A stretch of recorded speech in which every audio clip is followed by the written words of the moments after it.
For our second talk of the day, we're very happy to have Ilya Chevyrev, who will tell us about observables and gauge covariant renormalization of stochastic 3D mills.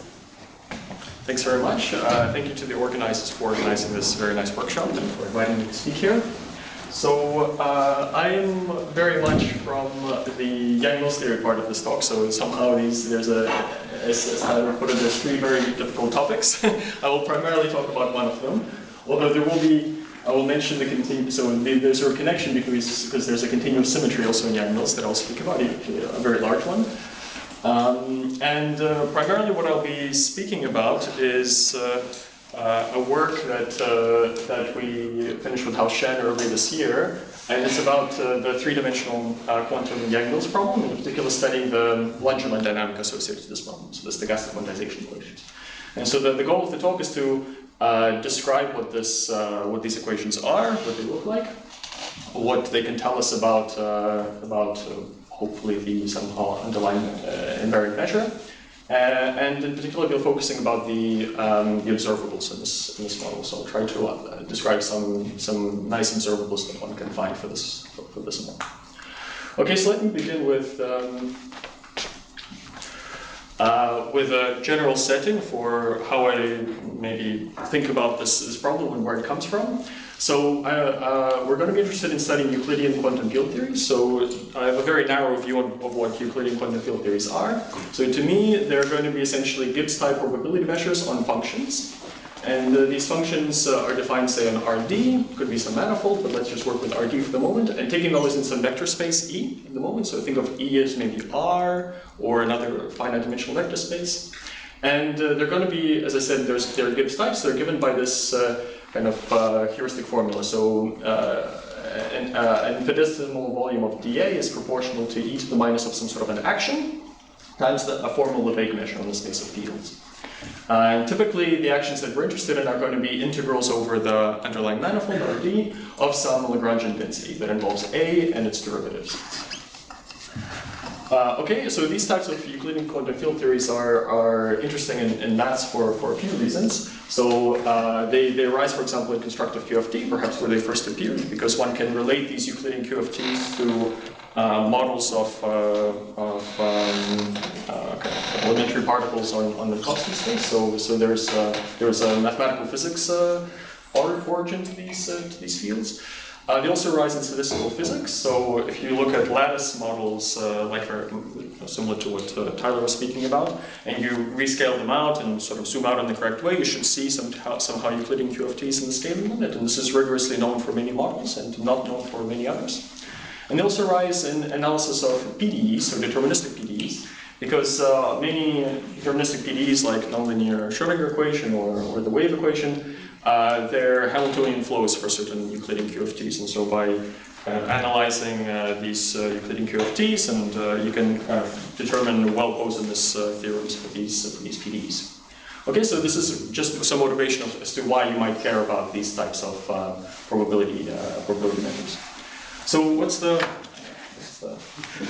justice observability? This might have been your screensaver rather than... Yeah, this is my screensaver. Unfortunately, I don't have admin rights on this laptop, so I can't change it. Can't change the screen time. Just remind me to press set a timer for every 2 minutes. Now, what are the difficulties in studying or even defining these types of probability measures? So they kind of come in there are several, but you can maybe split them up into two. So there's the ultraviolet problem, which is the fact that you're working on Rd instead of discrete object length Zd, so points can become infinitely close to each other. And there's also infrared problems, which is the fact that you're working on Rd or maybe Zd instead of a unit box, which just means that points can be infinitely far from each other. So these difficulties are kind of on the opposite end of the spectrum, and they are, typically, certainly for the ultraviolet problem, this gets worse as dimension increases. And I will mostly be talking about the ultraviolet problem. In fact, later on in the talk, I will restrict only to the torus. So I will largely ignore this infrared problem.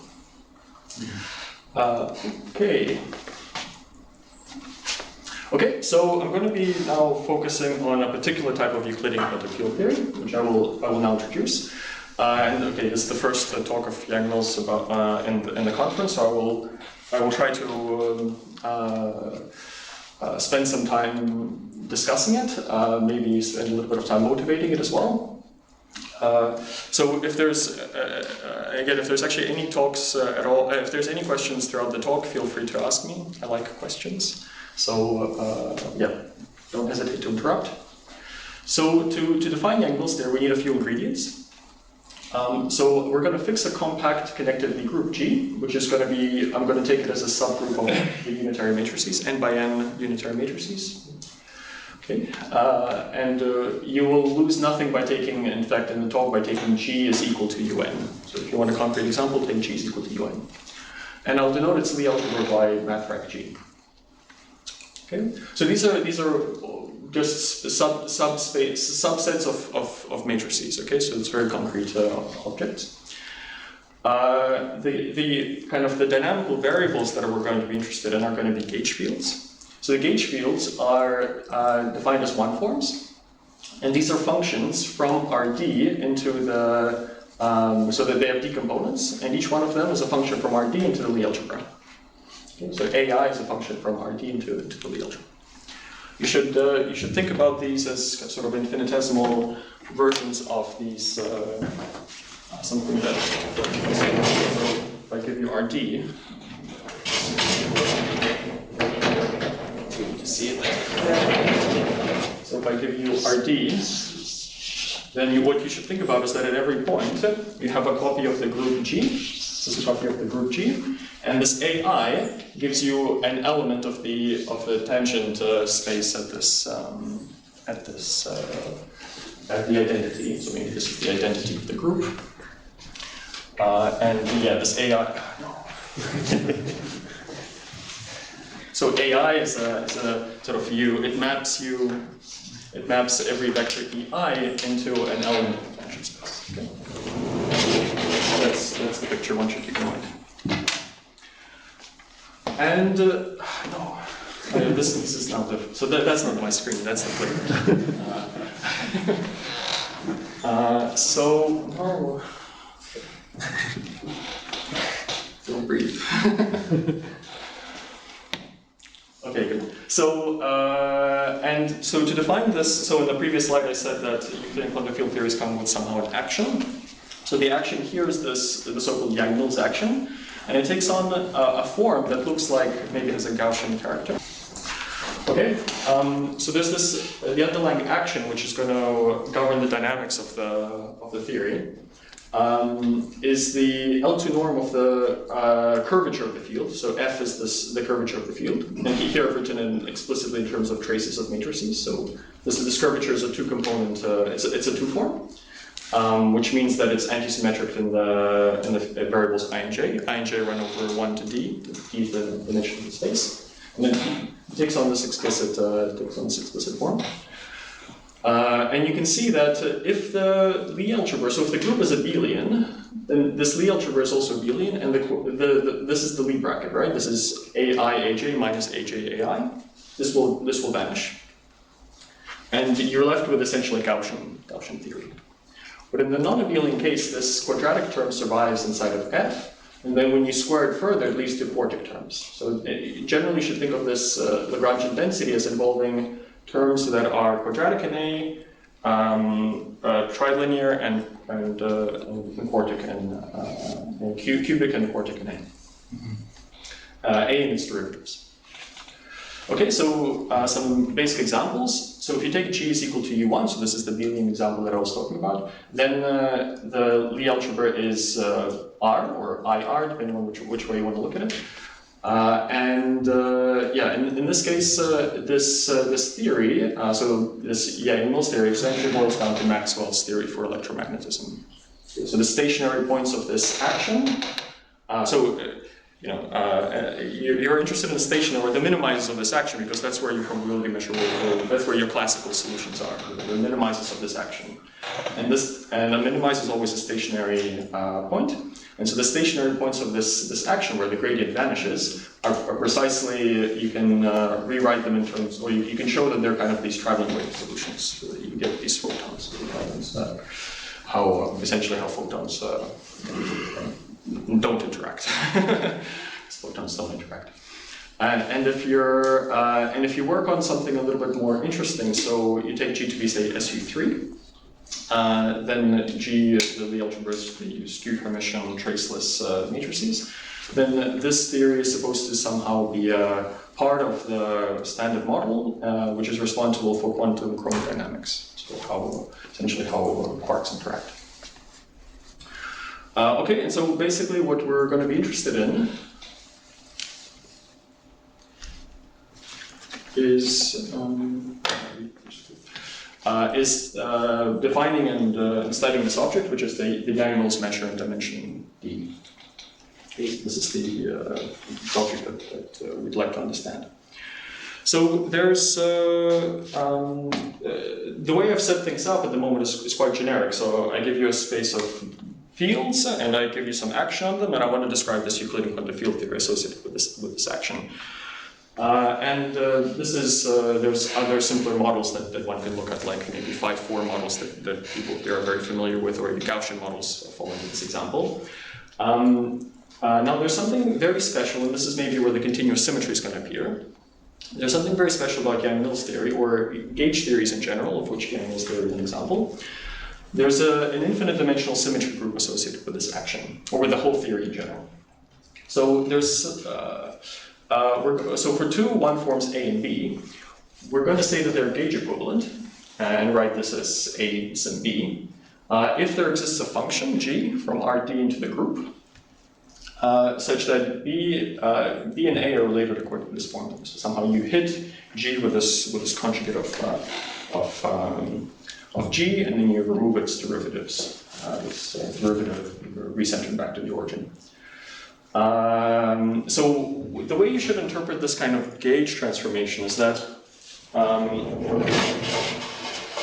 in relation to this picture, is that what I've written here, when I wrote that kind of every unit vector here gets mapped to an element of the tangent vector over here, was a bit of a cheat, because actually, when I give you these copies of G, you should think of them not as really copies of G, but somehow G with the identity removed. It's like an affine space. Like so mathematically, it's called a bundle. So somehow you don't know where the origin is.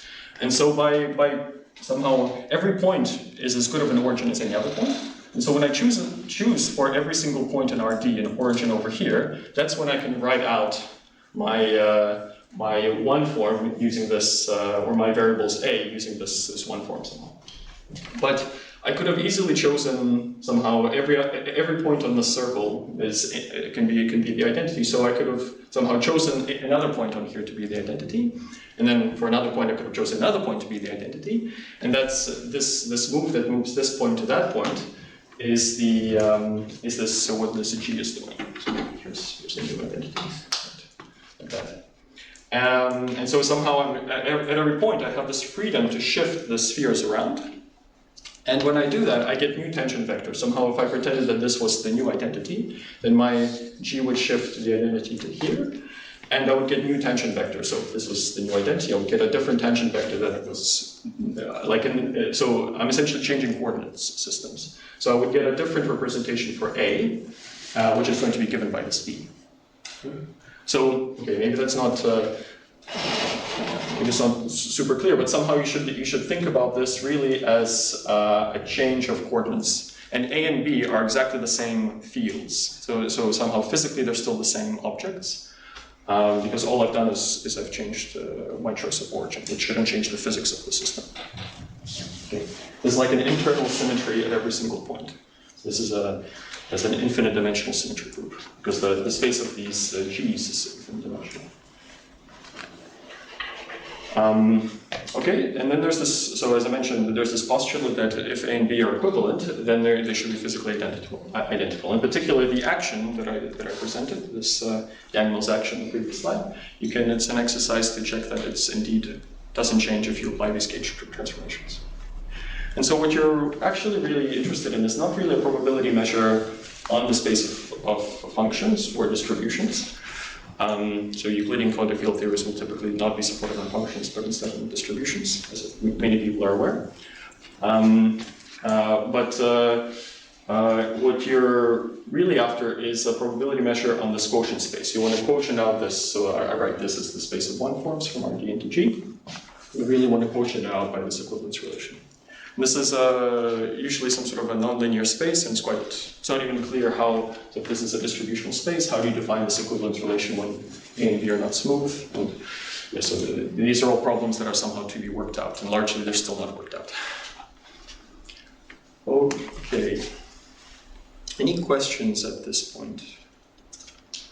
There's also, maybe I'll mention, there's another way of presenting this quantum Yang-Mills theory. You can actually just work on a lattice, and there are things that are actually maybe much more concrete, and we'll probably hear about that later on, maybe today and later on in the week as well. But because my talk will mostly be in the continuum, I've chosen to present a continuum picture. Okay. Okay, so let me move on. So there's been quite a lot of attempts to rigorously define and study the Yang-Mills measure and its observables. So most success has been in dimension 2, where it turns out that the model is integrable. And what I mean by integral, I mean solvable. So you can make an educated guess, which turns out correct, for the for certain types of correlation functions of observables. And I'll actually speak about the observables that one uses in this description. So very roughly speaking, you get a description as a holonomy process, and I'll come back to this a little bit later. So you think of these you can index the whole thing by so the correct observables in the system are not testing against distributions, but actually testing against loops. Again, I'll speak about this a bit later. And you can write down what the marginal distribution of those observables should be. So this was first noticed by Migdal in the physics literature, and then later on made rigorous by many contributors. So in 3 dimensions, the construction, even on the torus and finite volume, is actually essentially open. There was a lot of progress by Balaban, and also by Federbusch and Revaso and Signor back in the 80s and 90s. But I think it's fair to say that the complete understanding in 3 dimensions is still essentially open. And there's been a lot of renewed interest from this improbability, which is very nice to see. So I give people here who have worked on this model or its lattice version in the last 5 or so years, 5 to 10 years. I miss out many people here, so I apologize if but it's just to illustrate that there's somehow a bit of a renewed interest in this problem with different techniques, which is, I think, very exciting. Okay, and we'll be hearing from some of these people later on in the week as well. Okay, so the approach that I want to highlight to this problem that I'm going to focus on, and where we've done some work, is called stochastic quantization. So probably many people have heard about this, but in case you haven't, the very basic idea of stochastic quantization is that if you're ever given a probability measure of this type, like a Gibbs type probability measure, then the idea is you want to study the measure using its Langevin dynamic. The Langevin dynamic is written as so this is a stochastic differential equation, and it has 2 components. The first is the gradient descent along the action. So if you think of the action as maybe like this Mexican hat type of a potential, then this term here essentially just pushes you down the gradient. Yeah. So it's something that makes this ball roll down the energy landscape. Now there's a second part of the component, which is by the way, this is kind of a differential equation where A is a function of time. So you introduce an auxiliary time parameter along which the system evolves. And A takes values in the space of whatever fields you're interested in. So for example, for phi 4, this would be in the space of distributions, scalar distributions. For Yang-Mills, this would be the space of gauge fields. So it's a time-dependent gauge field. And then this the second component is a noise term, which one takes as a white noise with respect to a choice of inner product on the space of fields that you're interested in. And you take this gradient by so you take this gradient and the white noise both defined with respect to the same inner product on the space of fields. For us, this will be the L2 inner product on gauge fields. And yeah, the motivation is that quite a simple calculation tells you that this stochastic differential equation has an invariant measure, which is this original measure that you started off with. So somehow the link between the Langevin dynamic and the measure. This is, if you're maybe familiar with Markov chain Monte Carlo, this is a simple or an example of Markov chain Monte Carlo. So the hope is that by studying this process, you can actually learn properties about the measure. So sampling from the sky, for example, can tell you something about tell you about samples from the blue sky. Okay, and it was Parisi and Wu back in the 80s who proposed to apply this kind of Langevin dynamic to Euclidean QFTs, in which case the solution A becomes a stochastic PDE. In fact, the motivation was gauge theories at the very beginning. So they were motivated by, in fact, it's called the paper was an attempt to quantize gauge theories, to compute correlation functions of them without using gauge fixing. Okay, so recently there's been a lot of developments in the fields of stochastic PDEs. Over the last, with the introduction of new solution theories like regularity structures or power control distributions, or renormalisation group approaches, which is now allowed to actually solve rigorously. You can rigorously analyze the stochastic PDEs that come from this Langevin dynamic. And in many instances, it's actually easier to analyze the stochastic PDE than the Euclidean QFT derivative. And the analysis here can tell you something about things here. So there's been a lot of recent success of this for scalar bosonic theories, like phi-4. A quick question. Yes, please. Does the arrow also go back, or? So you mean analyzing? So if you know the stochastic PDE, do you also know everything about this measure? Yeah, that's somehow the. Information. Yeah. So the way I'm presenting it right now, that's somehow the goal. Yeah, you want to actually. So maybe this arrow is. I don't. This arrow is not meant to imply that you want to study this guy in order to study that guy. At least, although that's also a very interesting thing to do, and often that can be very fruitful. Somehow, maybe the way I'm presenting it here is more that's supposed to go from. You're supposed to.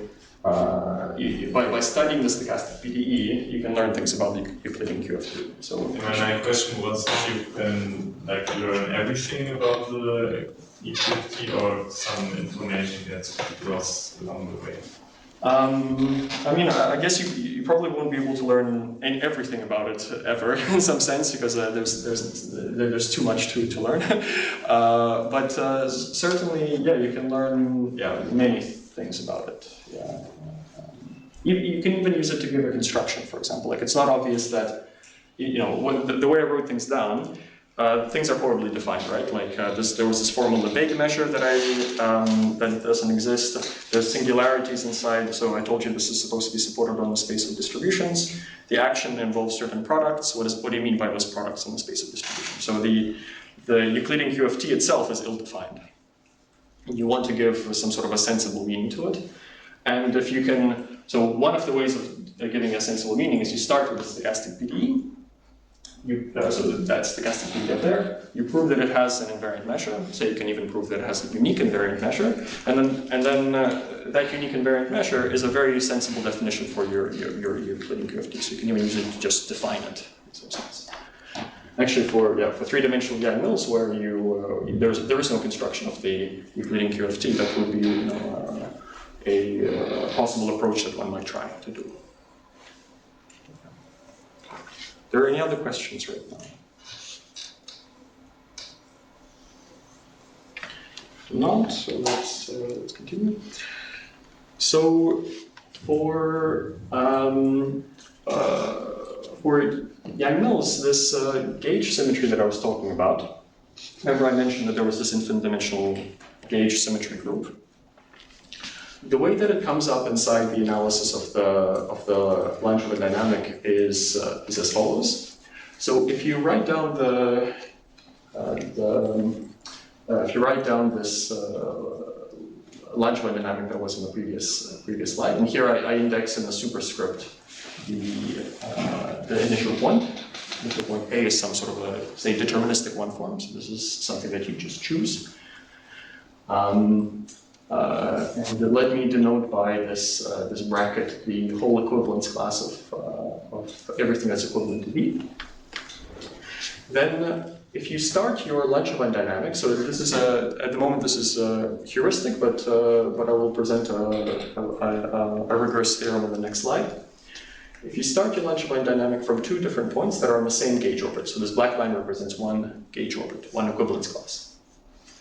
So if you start from A and B, which are gauge equivalent, and you run your equation for some amount time t, so your system evolves here, and it ends up somewhere, and you run from here and it does the same thing, and ends up somewhere else, then there's no reason that these two objects, the ABT and AAT, that they're going to be close to each other or equal in law or anything like this, because they solved the same equation, but you had two different initial conditions. But what you expect, and this is actually quite easy to see using a formal argument with Ito isometry, is that actually these two objects should be gauge equivalent to each other.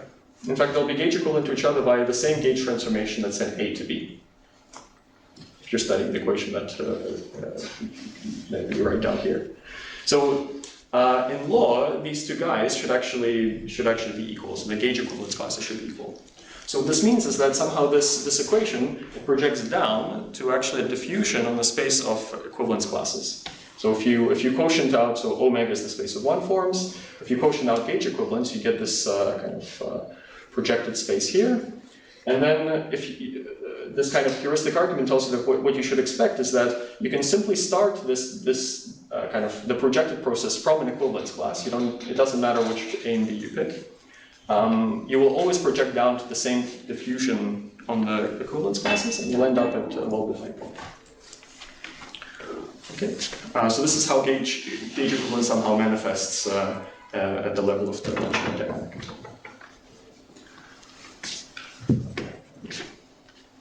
Okay, in fact, the only reason that you even need this Langevin dynamic is that there's no good way that I know of, at least, of writing down the diffusion directly on the equivalence class. If you could do that, that would be very good. but I don't know how to do that.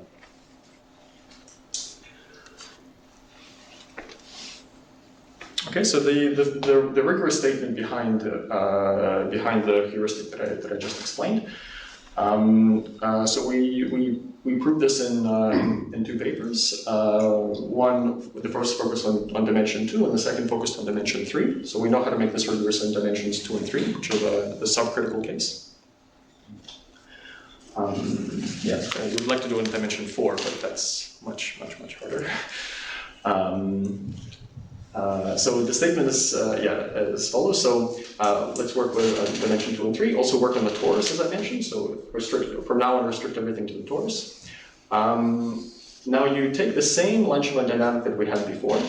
So this the same evolution, and you have this noise at the end. You mollify the noise. So this delta is an approximation of the identity. It's a mollifier that only sees backwards in time. So you want to keep some adaptiveness in the problem. So it's what you call a non-additive mollifier. It's supported only on positive times, so it looks backwards in time for time. And into the equation, you have to insert two terms. So the first term that you insert is called the Turk term, or we choose to insert it rather, because without it we don't know what to do. And the second equation is a renormalisation term. So the point of this blue term, the Turk term, is that it changes it renders the equation by making it changes the equation by making it parabolic. So without this term, if you just analyze, if you expand out in coordinates what this gradient of the Yang-Mills action is, you'll get some sort of a second order differential operator in front of A, but it's not going to be the Laplacian. It's not going to be a coercive term. And this is actually quite easy to see why you would expect that. It's because this action has an infinite dimensional symmetry group. So if you have one minimizer or one stationary point, you automatically get infinitely many of them. So an infinite dimensional space of minimizers or stationary points, which is goes against the fact that elliptic operators should have finite index, finite dimensional kernel. Right. Okay, and this term is kind of like okay to add into the equation because as far as gauge invariance is concerned, it doesn't change anything. So this, if you look at the space of one forms, then this is your space of forms, and this is your gauge orbit. Then if you're looking at A, then anything which is a covariant derivative of A is going to be something which is tangent to the gauge orbit. So somehow here we've written it as a term which is dA of something. So d star of A is the divergence of A, and it's so the point is that this term always acts tangentially at the gauge orbit, so it does not change how the diffusion looks like downstairs in the space of gauge orbits. And this renormalization counter term is important because it first of all, at least in dimension 3, it makes the whole system converge. Without it, you wouldn't actually converge to a finite limit as epsilon goes to 0. And secondly, and perhaps more importantly, it makes the process gauge covariant as epsilon goes to 0. So what I mean by that is that, so this theorem has two statements. The first is that this stochastic PDE, it converges as epsilon goes to 0 to a Markov process A, with values in some sort of a state space of distributions that are embedded in multidimensional space distributions containing the Gaussian preview. So this first point is a generic statement that one can prove for a wide class of stochastic PDEs, and it's kind of nothing special about the underlying theory that we have here. And the second point is somehow much more special and much more tied to the Yang-Mills, the background Yang-Mills theory. It's that you can quotient this space of distributions by gauge equivalence. You can extend gauge equivalence to the space of distributions, and when you project A down onto this quotient space, this underlying process becomes Markov. So exactly like you can realize the picture on the previous slide. You can realize this picture here. Okay, and so without this counter term, you would not be able to kind of. There's a very special choice for this constant C that makes this second point true. This C is actually what I'm going to be focusing on a little bit later in the talk. Okay, so this I call the local theory because actually here I've been a bit purposefully vague in how I've said in defining existence times and everything. So in this statement, everything is up to modulo finite time blowup. So we don't know anything about the global and time existence of this Markov process. So it might run off to infinity in finite time. Okay, so in another work with Hao Shen from a couple of years ago, in dimension 2 we were able to derive a global result, which is that it's actually stronger than just a global result. We showed that there's a unique invariant probability measure for this process A on this space of gauge orbits, and this unique probability measure actually coincides with the two-dimensional Yang-Mills measure that people knew how to kind of write down because of its exact solvability. And unfortunately, this result did use a lot the fact that we needed some information about the underlying invariant measure, so we needed to know a priori knowledge. We couldn't just study the Luncheon dynamic itself. Okay, so I'm going to focus a little bit on some aspects, one particular aspect of this result, which is going to concern this constant this renormalization operator C. Yes. So I guess you want to view this process A as solving as like a solution to the original SPDE. Right. Yes. Yeah. But I mean, doesn't the fact that you're adding this this C to the epsilon, A to the epsilon term, doesn't this make it no longer a solution to the same SPDE? Yeah. Like now it solves that SPDE, but with an added linear term. Yeah. So the original SPDE the original Langermann dynamic that you started off with was this one, just the gradient descent plus the noise, right? Yeah. So the problem was that if you didn't add this term, there was no kind of sensible solution theory that you can. I mean, in some sense. There's lots of nonlinearities in here. In fact, on the second slide, I should have pointed this out. On the second slide, I write, so all of this, what I write here is very much in kind of differential geometric notation, which is a little bit, perhaps, hides what's really going on. So in the second line here, I wanted to write out what's happening in coordinates. And this is a heuristic line like this. So the type of nonlinearities that you get, so to leading order, you have the heat operator, and you have this Laplacian. And then afterwards, you have a bilinear term in A and its derivative, and you have a cubic term in A. So you expect A to be a solution of this kind of regularity. So 2 minus d over 2, which let's say on dimension 3, this is minus a half. Yeah, minus a half, minus a little bit, so kappa is a small positive number. This is a genuine distribution. And you don't know, so, and then it becomes a question, so what is this A cubed, or what is this bilinear term? You try to cube or multiply two distributions together. It turns out that these are sufficiently singular that they just, these nonlinear terms would just make the original equation without this C epsilon term diverge. This is in some sense a way of compensating these divergences. Like this is a sensible thing to put into the equation. How do we know this is like the right way to compensate? I mean, in principle, maybe you could have other compensating terms that would achieve the same effect. Yeah, very good question. I certainly don't have a theorem saying you can't put other stuff that will make this thing not converge.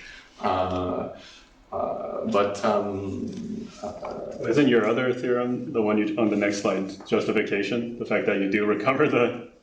Yeah, so in some sense, the thing that makes this a sensible... well, first of all, there are two things that make this a sensible choice. So in dimension 3, the fact that you actually converge to a well-defined limit, and this limit itself satisfies this picture that you had for the original...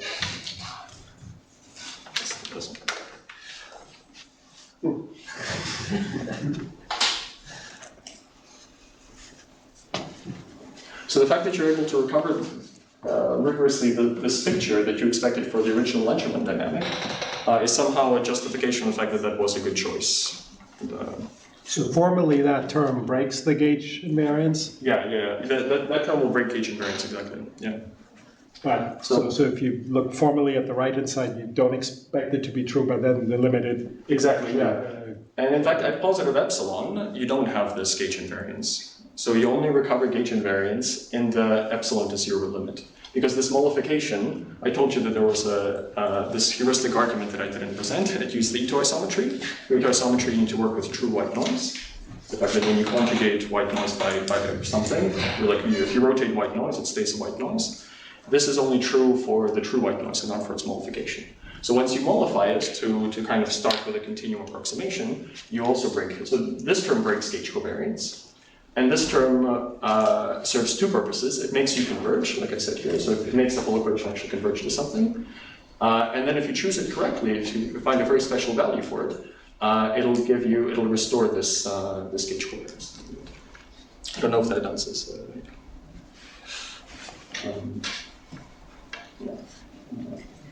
Okay.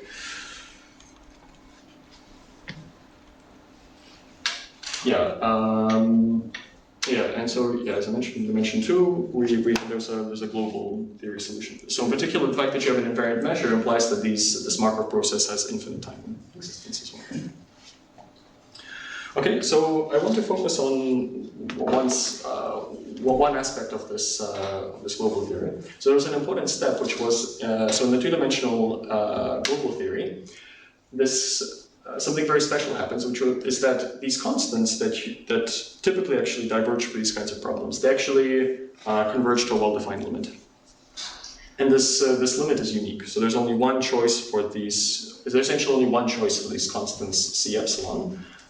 You can just set them all to be equal to their limit, actually, in their approximations. That renders the dynamic gauge covariant in the picture, in the way that I described before. And this was important in our kind of argument because it allowed us to roughly to prove this invariant measure property. We started off with discrete approximations, then proved that they converge to, they kind of compact as you refine the lattice spacing. So we proved the compactness argument. This used local solution theory for SPDEs, so in particular regularity structures, if you're familiar with that term. And to really show that there was a unique limit, we used this kind of argument. So we proved that they every limit point of these discrete approximations is gauge covariant. And the fact that there's only one way to renormalize the equation that gives you gauge covariance means that they're all the same. So I want to just describe how, now I'll come to the, I don't have actually a lot of time left at all, but I'll just describe how one proves this, because this will also motivate this observables part that I don't have to speak about. So to do this, we studied what's called Wilson loop observables for the theory. So what's a Wilson loop observable? Again, we'll probably hear about Wilson loops again later on. We'll present the continuum version of a Wilson loop. So you start off with a loop, which is just a function from the interval into your underlying manifold. Here it's the torus. And you define the Wilson loop of a one-form K as being the trace of y1, where y is the function from the interval into G that solves a certain differential equation. So you should think of this differential equation as the development of the line integral of A along the loop L. So A is a one-form, so one-forms are good at integrating against lines. And you use that line integral to kind of drive a linear differential equation of this type. And the reason that Wilson loops are very, very nice is that you can prove that they're invariant on the gauge transformations. So there's a little lemma, which is on the level of an exercise. So you did this for a master's student. If A and B are gauge equivalent, then the Wilson loops agree. Okay. So if you wanted to prove that something is not gauge invariant, it suffices to prove that suffice to find one loop for which the Wilson loop observables differ. And so this is what we did in the two-dimensional. We did in the two-dimensional picture. So this is the uniqueness of renormalization in 2 dimensions. So suppose that so C was this good renormalization constant that rendered the SPD gauge covariant. Suppose you start off with another constant C bar, which is not the same as C. Let the sim T C bar of A be the solution to the renormalized Langevin dynamic, where you renormalize with C bar instead of C, and your initial condition is little a. Then you consider a very simple loop. So this loop is simply just a loop that winds around the torus. It's a non-contractible loop in the torus. Non-contractibility is relatively important to this. Then there exists, then for all sufficiently small times, so the running time of the SPD can be taken sufficiently small. So for every sufficiently small t, there exists a gauge transformation, a smooth gauge transformation, such that if you start the dynamic from 2 different points, you start it simply from 0, and you start the dynamic from this gauge transformation applied to 0, which is not 0, it's not something else, it's the derivative of g. Then you can separate the expectation of the Wilson loops of these the dynamics. So this and there's a quantitative bound that you can even put this t squared. So this shows that this is like a separation property for the Wilson loops of non-gauge covariant. So when you should compare this, if you instead of C bar you put in the correct C, then you get a power here of kind of it converges to 0 as t goes to 0, which is like t to the m for any m. So, and it's for this unique choice of c that you get this fast converges to 0. In fact, you expect this to be equal to 0, but the problem is that you don't know that these dynamics actually exist for all time or not. So this just comes from the possibility of having different blow-up times. Yes. I don't know if I understand the solution that's being asserted in the first line. So Okay. if you take some other C bar, you're saying you take your approximation with convolution and it so a particular sequence of approximation converges with the C bar, then you can derive. Right. Okay. Yeah. So I hid the approximations under the rug in this somehow. There's no. So you fix your say specific modifier, which governs the continuum approximation that you're taking, and you just you take your original Langevin dynamic with this determinant term that I described, and as your renormalization constant, you just put C bar of A, so independent of epsilon. Dimension 2 is very special that you can fix the renormalization independent of epsilon due to some cancellations. And then as you send epsilon to 0, that's the limit that you get there. Okay, I should probably stop relatively soon. Okay, let me just so describe what happens in that. So I'll just probably get to the statement of what happens in dimension 3. So dimension 3, Wilson loops are no longer the correct thing to actually use because they become singular. So for the Gaussian free field in dimension 2, you can define a Wilson loop because you can restrict the Gaussian free field to a line. It has a well-defined kind of covariance. The line integrals are well-defined covariance. Whereas if you take the solution to this SPD, or indeed just the Gaussian free field A, you modify it at scale epsilon, then computation using the covariance function of the Laplacian tells you that this kind of line integral, the variance of this line integral blows up like log epsilon.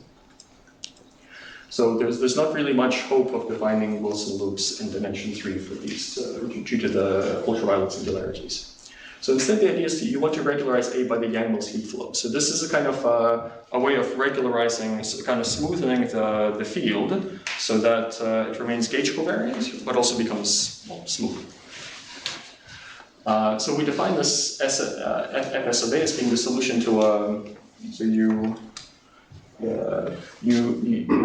solve this deterministic PDE, which is the same Langevin dynamic that we're looking at, except without the noise term, so just the gradient descent essentially, but with the determinant term. You apply it against the initial value of this your field A, and that's what you call Fs of A. And this idea of studying singular fields by this heat flow is not ours. It actually appeared in the physics literature earlier, also by Schellenboe and Gross in maths. They studied it from PD perspective. And then the point here is that this is a good regularization operator because A and B are equivalent if and only if for all S you have equivalence of these smoothened objects. So the solution in positive time, because this is a parabolic equation, if it exists, it'll be positive. And in particular, you can separate out points by showing that Wilson loops of these regularization don't agree. So if they're gauge equivalent, then all of these Wilson loops of the regularized fields should also agree. And this is a kind of a sensible thing to do in the case of the free field, because you can actually, or indeed perturbations of the free field, because if A has the same, say, if A is distributed by the Gaussian free field in dimension d strictly smaller than 4, it could be fractional, but it has to be less than 4, then this SPDE is well posed with this original. With this initial data. This was, I think, actually first shown by Sky Kao and Sudarshan Tachi, and then a little bit later by us, and then we extended it to all the way to the some critical case in dimension 4 in another paper. Okay, so these are kind of the interesting good observable, a class of interesting good observables that one can define in dimension 3. And yeah, so we have a result in this direction about the renormalization constant for the 3-dimensional stochastic quantization equation. So for the 3-dimensional Langevin dynamic, which is very similar to what we had in dimension 2, except the main complication is that one needs to so instead of in dimension 3, the constants diverge. So you need to be careful about what you mean by uniqueness of the constant. The idea is that, okay, so let's call it symmetry again, the solution to this stochastic PDE. So the epsilon to 0 limit of this here, so I'm more careful here about, I should have mollified the noise side. The noise here should be mollified. So here I'm more careful about the continuum approximations. So now take a different constant C bar, such that the limit is not, as you send epsilon to 0, is not 0. Somehow these constants could diverge, and you're saying that they diverge to different, somehow, in a relatively different way. Then you consider again the loop around the torus, but just the simple non-contractible loop. And then you can find a gauge transformation G, such that for all t sufficiently small, you can choose now an initial condition. Previously, we could choose it to be 0, but in this case, we don't know how to choose it. We don't know how to prove this result if we choose A to be 0. But you now have to choose the initial condition for your SPD in a very particular way, such that you can get a separation of expectations of Wilson observables, which are some power of t. And here we actually get sort of t squared, we get something which is like t1 plus epsilon. So 10 over 9 is like 1 plus epsilon. Okay, and basically our motivation for studying this was that this is somehow a way to understand better the dynamic, because at the moment the local theory for the dynamic is, so we know that it's gauge covariant, but it's still a bit, it's still a bit mysterious as to what's really going on, at least to me. And also, it gave us a reason to kind of analyze these regularized Wilson loops and actually do something quite concrete and useful with them.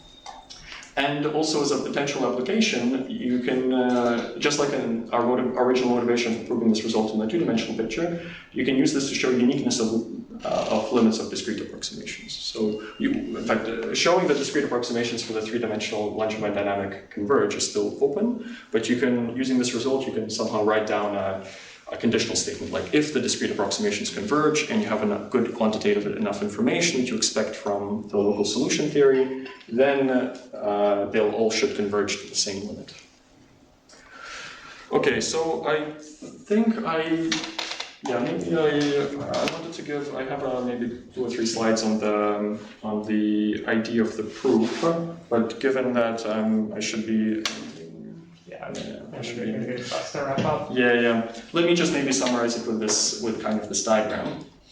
The idea is that you want to find good expansions for your SPD and also for your, so there's kind of, the idea is that you have these 2 solutions to the SPD, and you want to control, you want to get information of the Wilson loop of this regularized regularized guy.